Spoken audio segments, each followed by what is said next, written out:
Welcome to the Business Behind the Scene podcast with Francesca Moi, where we talk all about real business problems, real solutions, and getting actual results in your business. Hello, welcome to episode number 227 of Business Behind the Scene, where I share with you all my mistakes so that you don't have to do them. And there's lots of them. That's why we have 227 episodes, because I can talk about my mistakes until the cows come home. So you don't need to work harder. Your systems do. What a title, huh? I love it.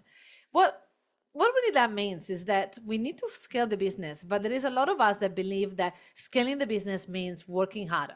Scaling the business means working more hours. And we're like, I'm already burning out. I don't want to scale the business further. This is crazy. So if this resonates with you, listen on, because today I'm going to share with you how your system are going to be starting to work harder than you. Hello, everybody. My name is Francesca Moi. For the one that don't know me, and let's be real for a second. If your business cannot run for a week without you, you really don't have a business. You have a job, and a painful one. Because if you cannot take a week off, what is this? Like, no way, impossible. So I want to talk you through the 3S of scaling smarter. The first one is the one that I hated for so long, and I was resisting for so long. And it was a literally game changer in my business, which is systems. Documented, repeatable processes of systems. Like, priceless, right? So important for us to do that. And the good news here is that you don't have to do the systems. You don't have to create them. You can have your team help you create them. So you don't have to do it yourself, which is really good. Number 2, the second S is support. Having skilled people who follows the system that they create, not you, right?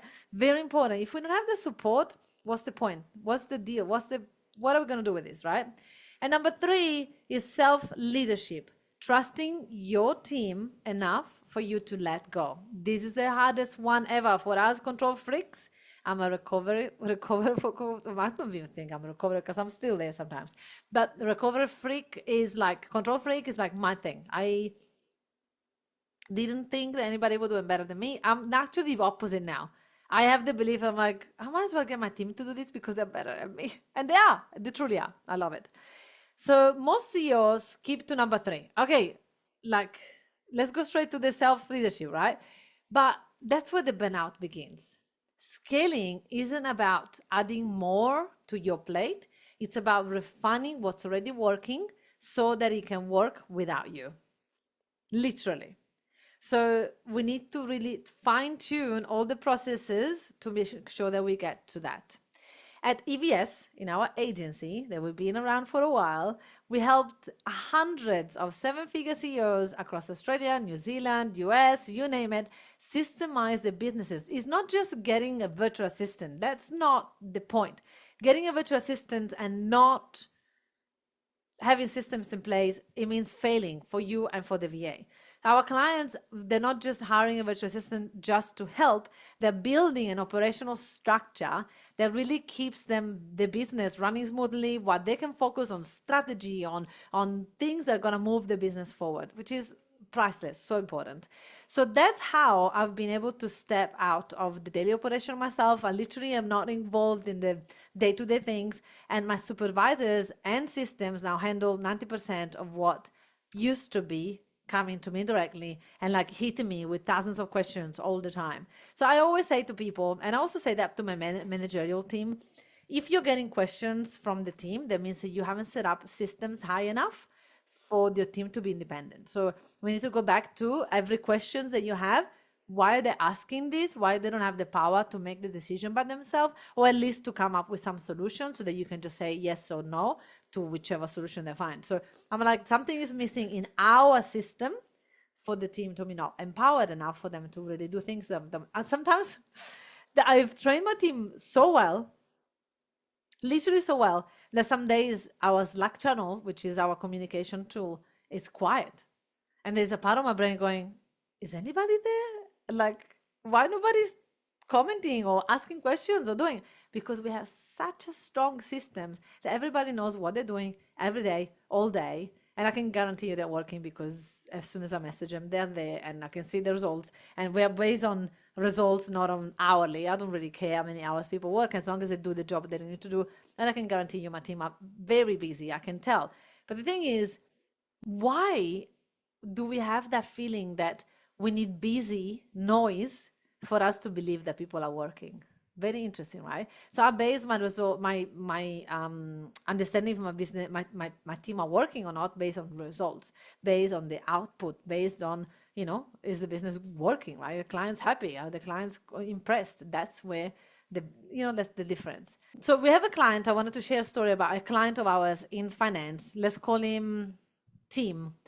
And he's in the finance industry. And he told me, Francesca, I've tried everything. New stuff, new CRM, new planner, new scheduler, new processes, everything. But I'm still stuck. And so we've helped him set up a virtual assistant to manage data entry, reports, task follow-ups, while his leadership team focus on clients. And within 2 months, his team productivity went to 40%, and he got his evening bags. His wife is not complaining about him anymore. His kids are happy. They're spending weekends together.